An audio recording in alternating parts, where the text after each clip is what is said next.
Hey guys, what's up? Welcome back sa aking YouTube channel, Con's Regina Vlog. And for today's video is pakita ko sa inyo anong ginagawa ko. Ang ginagawa ko po ngayon is nagtatahi po ako. Kapag OFW ka, kailangan mo talaga marunong magtahi. Siyempre, lahat naman sa atin talaga bilang isang Pilipino is marunong naman talaga tayong magtahi.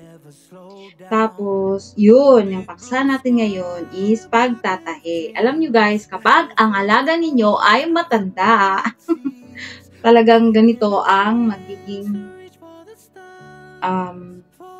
minsan yung ginagawa. Kasi yung mga matanda dito sa Hong Kong, hindi naman lahat, pero may iba talaga na hindi sila mahilig magtatapon. So, hanggat pwede pang mapakinabangan, so, ano nila yan, papakinabangan pa niyan. Like na lang dito sa amo ko. Itong amo ko talaga ay sobra, hindi talaga to basta-basta nagtatapon. Tapos pinapatahin niya. Tapos, alam nyo guys, well, sa hindi pa pala nakakaalam, yung trabaho ko dito talaga is taga-alaga ng matanda. Yun talaga ang inahanap ko na job. Kung lilipat man ako, ganun pa rin. Kasi nakahiligan ko na talaga, kumbaga parang passion ko na talaga ang mag-alaga ng matanda. Kasi iniisip ko kapag bata, parang hindi talaga ako mahilig. Well, though, naranasan ko din maging yaya, pero after that, sinabi ko na talaga sa sarili ko, sinumpa ko na sa sarili ko, bulol-bulol pa tayo guys. Sinumpa ko na talaga sa sarili ko na ayaw ko nang magyaya. Kaya eto ang pinili ko. Ito talaga na job. Pipiliin ko pa rin kapag mawalan man ako ng trabaho, ganun pa rin ang hahanapin ko. Kasi ito na talaga ang nakasanayan ko at saka, syempre, alam ko na talaga kung paano talaga mag-alaga ng matanda. Kumbaga, expert na tayo doon. Char, may ganun. Kaya ito yung share ko sa inyo guys. Kaya ito, kailangan marunong talaga tayong magtahi. Kahit hindi naman masyadong marunong, basta may alam lang tayo sa pagtahi.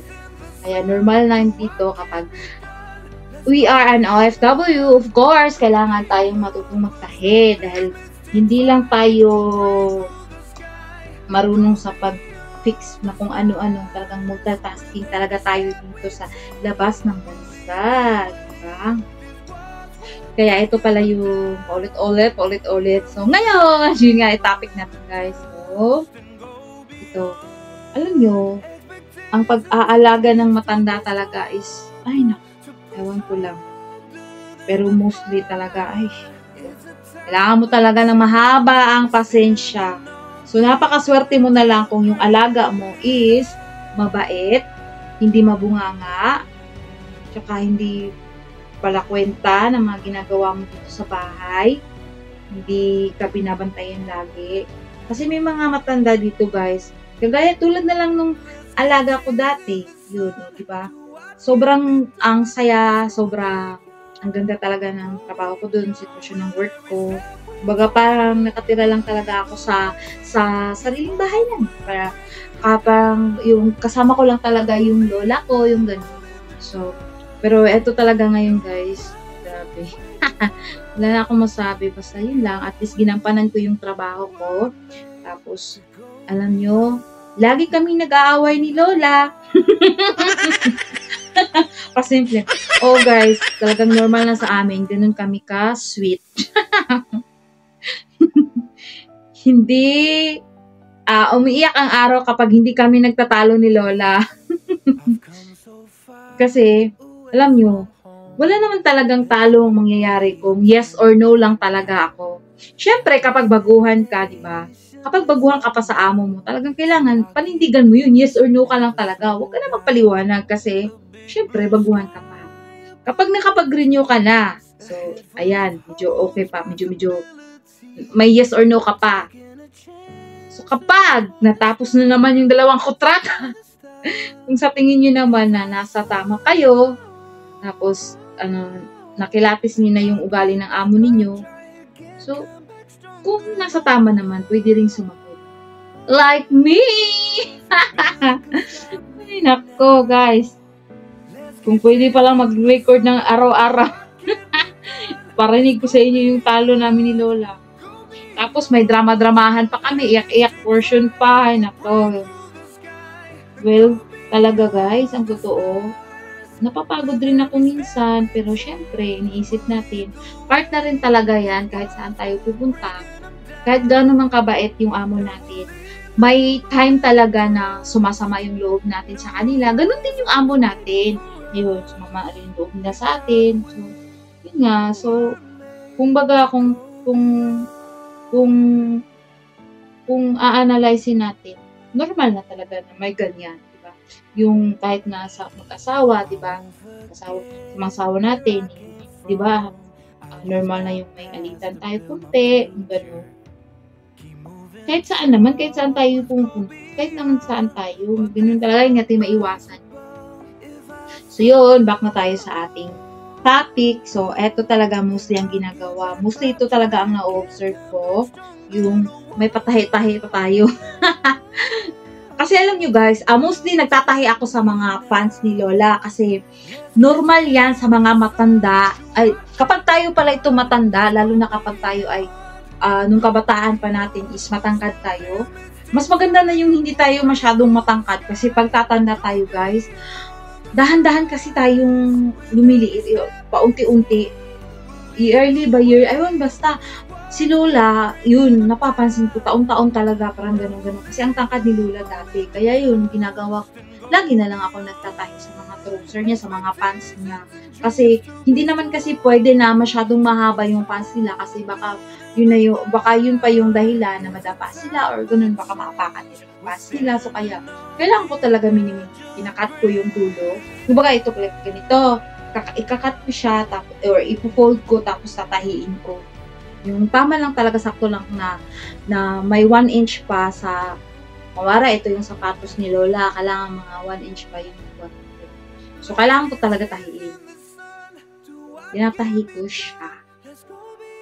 Yun, so konting daldalan guys, nakapagdaldal tayo, minsan na ako nakakagawa ng video guys, kasi bawal talaga ako cellphone. Nakapag-cellphone ako, dot-dot, yun, nakaw-nakaw, pero yung magsasalita talaga kahit paggabi na, ang sleeping time talaga ni Lola ng alaga ko is 10:30. So, hindi na ako kailangan, hindi ko masyado nagla-live dito sa loob ng bahay kasi, syempre, yun nga, nirerespeto ko yung amo ko. Kaya hindi talaga ako pwede. Minsan, pag may kausap ako sa gabi, ginagawa ko, sinasarado ko yung pintuan ko para hindi ako masyadong marinig na nag-iingay. Pero kahit pa rin na sinarado ko yung pintuan ko, guys, rinig na rinig pa rin ni Lola. So, kaya minimize ko yung voice ko para hindi papasok sa kwarto ni Lola. Kasi, actually guys, kapag nag-aalaga ka ng matanda, bawal ka talagang magsarado ng pintuan para anytime na kapag may kasi alam nyo, lagi si Lola na binangungot. Kaya yan, tatakbo talaga ako kahit ganun kapahimbing ang tulog ko pag si Lola. Buti na lang napakabait din ni Lord kasi ginigising niya ako every time na si Lola ay binangungot. So kaya, yun, tatakbuhin ko siya, tapos gigising, Lola, nahulog. Ayan, yun. Alam niyo guys, gigisingin ko talaga si Lola, talagang gaganon-ganon ko. Mom, wake up, mom, you're dreaming, Tapos yun, sabi niya, naninigas pa yung katawan ni Lola, pero ginigising ko talaga siya. Kaya anytime tinatawag ako ni Lola, lalo na kapag sa gabi, may kailangan niya yung tulong ko, lalo na kapag masama yung pakiramdam ko. So, kailangan talaga maging alert ka doon, nakatawagan ka. Actually, nag-suggest ako kay Lola dati na kung pwede, bibili siya ng bell, tapos ilagay niya dun sa, ayun, bumili siya ng bell. Kasi every time na kapag kapag kailangan niya ng help, gaganyan niya yung bell. Wait, pakita ko sa inyo. Alright, ito pala yung bell na sinasabi ko. Pinabili ko talaga si Lola para hindi ako mahihirapan at saka maririnig ko kaagad. Ganito lang paggamit. Ganyan nila ni Lola, Yung alaga ko dati is talaga yung ganun, nagtitinda ng ice drop, yung mag-bell talaga ng gano'n. Pero eto, ganito na. So, gaganyan niya ni Lola. Ganon. Pag once na kailangan ni Lola ng tulong, gaganyan niya. Teng, teng, teng, teng. O, diba guys, ang ingay. Kaya, tapos si Inday, pag once na marinig ko to, tatakbuhin ko kagad si Lola. Ma'am, ganon. So, diba? So, alright guys, huwag na natin masyadong kahabain itong video na to.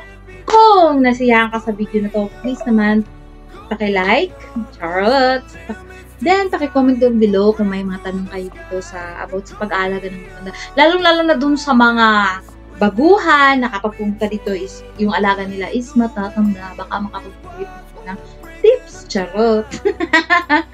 So, alright guys, that's all for our vlog. Thank you so much. If you haven't subscribed yet to my YouTube channel, please kindly hit the subscribe button and turn the bell on for you to be notified every time na mag-upload ako ng videos. Bye! Our hearts beat to the city streets.